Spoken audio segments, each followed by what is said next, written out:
but simply unfinished. We, the successors of a country and a time where a skinny black girl descended from slaves and raised by a single mother can dream of becoming president, only to find herself reciting for one.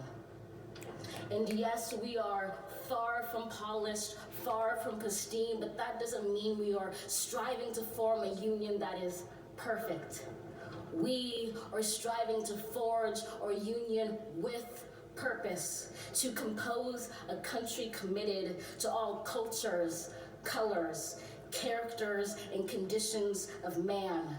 And so we lift our gazes not to what stands between us, but what stands before us. We close the divide because we know to put our future first, we must first put our differences aside. We lay down our arms so we can reach out our arms to one another. We seek harm to none and harmony for all. Let the globe, if nothing else, say this is true.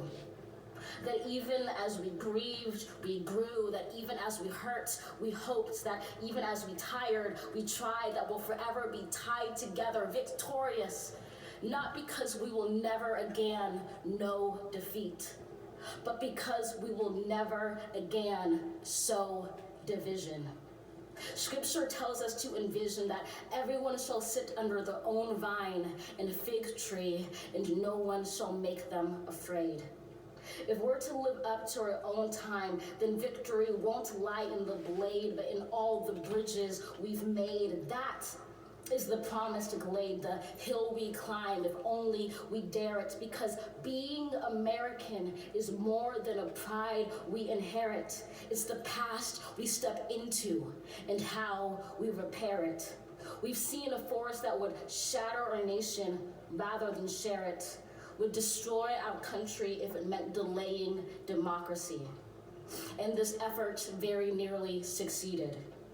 But while democracy can be periodically delayed, it can never be permanently defeated. In this truth, in this faith we trust, for while we have our eyes on the future, history has its eyes on us. This is the era of just redemption. We feared it at its inception. We did not feel prepared to be the heirs of such a terrifying hour, but within it we found the power to author a new chapter, to offer hope and laughter to ourselves. So, while once we asked, how can we possibly prevail over catastrophe? Now we assert, how could catastrophe possibly prevail over us? We will not march back to what was, but move to what shall be, a country that is bruised but whole, benevolent but bold, fierce and free.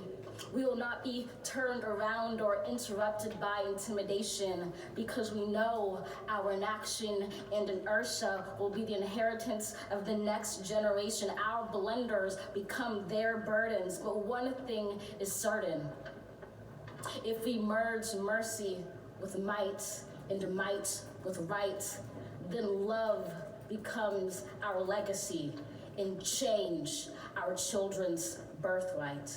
So let us leave behind a country better than the one we were left. With every breath from my bronze-pounded chest, we will raise this wounded world into a wondrous one. We will rise from the gold-limbed hills of the west. We will rise from the wind-swept northeast, where our forefathers first realized revolution. We will rise from the lake-rimmed cities of the Midwestern states. We will rise from the sun-baked south. We will rebuild, reconcile, and recover in every known nook of our nation, in every corner called our country. Our people, diverse and beautiful, will emerge battered and beautiful. When day comes, we step out of the shade, aflame and unafraid. The new dawn blooms as we free it.